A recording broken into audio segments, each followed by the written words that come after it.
ये उन दिनों की बात है जब मैं अपने गांव में रहा करता था। उन दिनों मेरे पास कोई नौकरी नहीं थी। मैंने नौकरी ढूंढने की बहुत कोशिश की, लेकिन मुझे किसी भी तरह की कोई नौकरी नहीं मिल पाई।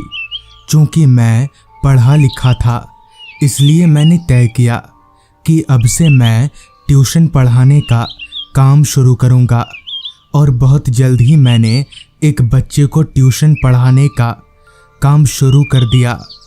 उस बच्चे का घर मेरे घर से काफ़ी दूर था, इतना कि साइकिल चलाकर वहाँ पहुँचने में भी मुझे करीब 35-40 मिनट का वक्त लग जाया करता था।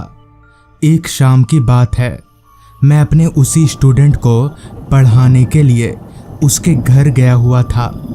बरसात का मौसम चल रहा था और बारिश किसी भी वक्त आ सकती थी, इसलिए मैं ज़्यादा देर ना करते हुए जल्दी ही ट्यूशन ख़त्म करके अपने घर के लिए निकल पड़ा। मैं जब निकला था तब रात के 8 बज रहे थे। तेज़ी से साइकिल की पैडल मारते हुए मैं अपने घर की तरफ बढ़े जा रहा था। चूँकि रास्ता बहुत गीला था, इसलिए मैं साइकिल बहुत संभल कर चला रहा था।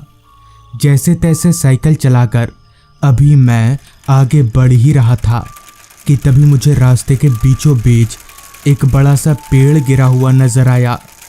उस पेड़ को देखकर मैं अपनी साइकिल रोक दिया और सोचने लगा, अरे यहाँ ऐसे पेड़ कैसे गिर गया? चलो छोड़ो, मैं दूसरे रास्ते चलता हूँ।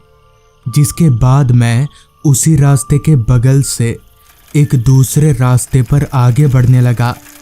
हालांकि मैं उस दूसरे रास्ते पर पहले कभी आया नहीं था, मगर आज मुझे इसी रास्ते से घर जाना होगा। वो रास्ता पूरी तरह से जंगलों से घिरा हुआ था और जंगली जानवरों की आवाज़ें भी लगातार मेरे कानों में आए जा रही थी। लेकिन फिर भी मैं उन आवाज़ों को नज़रअंदाज करके आगे बढ़े जा रहा था। अभी मैं कुछ आगे बढ़ा ही था कि तभी मेरे कानों में किसी के हंसने की आवाज़ आने लगी। उस आवाज़ को सुनकर मैं एकदम से चौंक गया और झट से अपनी साइकिल को ब्रेक मारकर रोक लिया। कहीं ना कहीं मैं डर भी रहा था, मगर तभी जब मैंने अपनी निगाहें उस आवाज़ की ओर घुमाई तो मेरे होश उड़ गए, क्योंकि वहाँ पर किसी औरत का कटा हुआ सिर पड़ा हुआ था और वही सर ज़ोर ज़ोर से हंसे जा रहा था। ये देखकर मैं बहुत डर गया।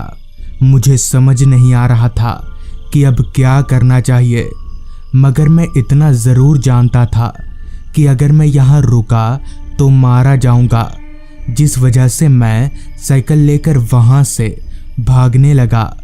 उस औरत का सिर हवा में उड़ते उड़ते मेरे पीछे पीछे आ रहा था, मगर मैं रुका नहीं और सीधे घर जाकर ही रुका।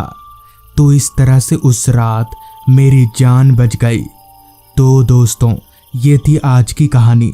अगर आपको ये कहानी पसंद आई हो तो चैनल को ज़रूर सब्सक्राइब कर लें। तो मैं आपका दोस्त आर्यन जल्द ही मिलूँगा आपसे ऐसी ही एक कहानी के साथ।